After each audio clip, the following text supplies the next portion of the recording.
being honest with where you stand and how you feel, it's really giving another person an option and an opportunity to be as honest with you. And whatever your fear of that is, of that outcome, is never really as big as what you make it up to be. You know, it's really not that. Tomorrow is not promised to anyone, but time will move on. You know, you will move past it. And if tomorrow never comes, at least you can know that you said what you needed to say. Be a part of sometimes other people's agenda, you know. So that's but been a big fan of yours for a long time, and the work that you've done and you are currently doing, and it felt like this was a good time to to get out and talk and share some things about me. I guess it's been a journey, it's been a journey. So it's a nice little check-in point, I think. Yeah, I love that. Well, I appreciate the trust, and I love that check-in point because it must be fascinating to look back at something and then think about where you were in life, what was going on in your mind. So I wanted to start with, there was this one thing you said in an interview, and we were talking about this earlier, this idea of written versus being able to explain. Correct. And there was this great point you made that I think people wouldn't recognize with the amount of success you've had, the hits you've had. I think people want to know about you and learn about you. But you said, when you come from where I come from and everybody doesn't get those breaks, that luck, you start to question, why am I successful in life? Why did I go this way and everybody went that way? And I just thought that was, again, extremely humble and also representative of where you grew up, how you came up. Like, which way did everyone go and where did that luck begin for you?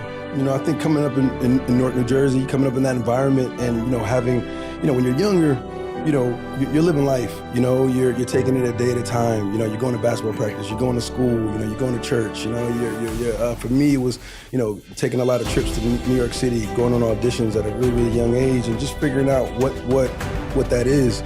Having parents pretty aware, and very present in my life, growing up. That was rare amongst my family, amongst my friend group, having both parents that was there and very present and aware of my environment as well. Being told to look out for these things and make good choices, to be disciplined, to be focused on things, get your school, all the positives in growing up in an environment like that. And hats off to my parents and to sacrifice so much to make sure their kids, were safe and grew up in an environment. It ain't easy making ends meet, grew up very poor but didn't feel like it, what I'm saying? It was very, I think they did a good job at hiding those things, I think as we get older, we look back, it was like, oh man, we went through that, oh, that's why we slept in the kitchen that one time with the oven open, or that's when we stayed at grandma's house for like, a couple of weeks when, so you get that reflection of how we kind of grew up. And I think for me, always having a bigger purpose, I think, or just that optimism, that I was a big dreamer as a kid. And I think, you start to, not just to focus on just the work of it all, but since I was working at such a young age, that's the thing that I can kind of point to of, booking auditions and getting this job and traveling to this place and experiencing these things and coming back home with these experiences and not having a lot of people who could relate or could, I could soundboard off of. And I think in feeling like that, you don't want to alienate those people, and I think, and this is all, I guess, in hindsight, you don't share these stories as much, maybe you should, because you don't want somebody to feel like inadequate or, not being able to have that experience that you might have had. And I think, that snowballs as you get older, and from stepping stone to stepping stone as I continue to be successful at a young age. You start to question, why am I being so successful? And the people that look just like me, that are right next to me in these everyday things, aren't necessarily doing that, or not choosing to, just didn't have those options that were laid out to them. And I think you start to doubt yourself for whatever reason, or feel guilty for the things that you may or may not have.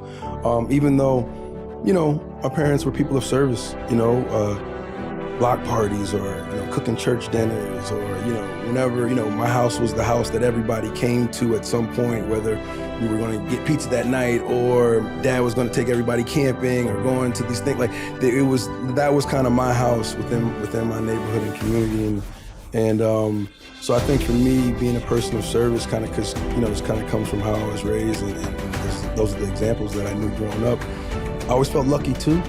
As you become more successful and you see less people look like you that are being successful in this realm, and you end up being the one guy that looks like me that's successful, or the couple guys or the usual suspects that you see in the audition room, or things of that nature. You start to sometimes question why are you? Now I feel as though it was my path. It was my purpose and spirituality, and growing up in a household that was very focused on church and spiritual and meditation and just being aware of the world that we live in. I felt I was destined for something, not knowing what that was, but just